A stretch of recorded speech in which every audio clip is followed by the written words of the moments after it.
Hawa watu wanaongea kule, wanaweza ongea maneno yote, hata ya weather, kama kunanyesha waseme kunanyesha, waongee maneno yote, lakini ile maneno tunawaambia wasiingie hapo, kwa sababu hatutaitikia.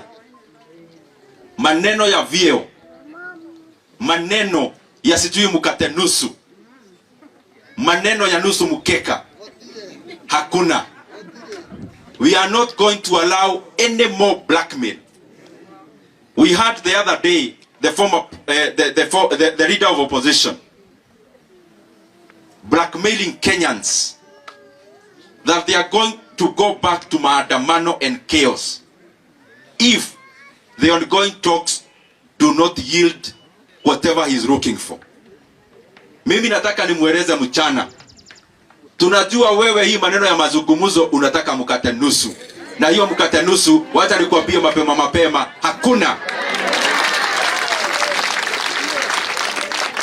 Tunajua unataka handshake kwa hii maneno ya mazungumzo, wacha nikuambie nikiwa hapa Mount Kenya region, tumesema hakuna. Kwa hivyo kama unaandamana, wacha kutisha sisi. Wewe tokea kesho andamana. Lakini ukiandamana, wacha nikueleze kitu moja, nyinyi watu ya maandamano. Our President William Ruto, this is not a Cerelac kid. Huyu ni mtu wa kulelewa mashinani kama sisi. Sio mtu ya kukula sausage ati akiwa mtoto, ati na mkate imewekwa bluebird. Huyu ni wa kima na gwashe na doma, murusik na mukimo na gojamatu. Na sisi marafiki wake ni hapo tu. So hawa watu ya maandamano, msifikiria mnatisha mtu yeyote kusema mnarudi kwa maandamano. Hakuna mtu ya kutisha. There is no one to blackmail in Kenya.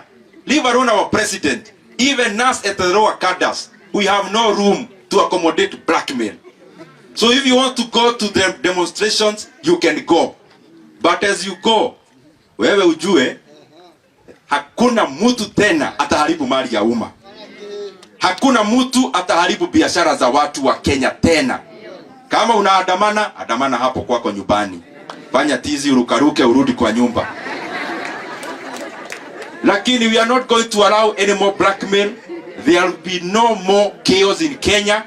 There will be no more destructive chaos and maandamano, because enough is enough. Na kwa hivyo wasikoje sana. Wacha vitisho. Wewe nyinyi watu ya maandamano na opposition, wacha ni vitisho. Mlitutisha mkiwa na serikali na kila kitu, na hawa wananchi wakakwama na sisi. We cannot let the Kenyan people down because of your blackmail.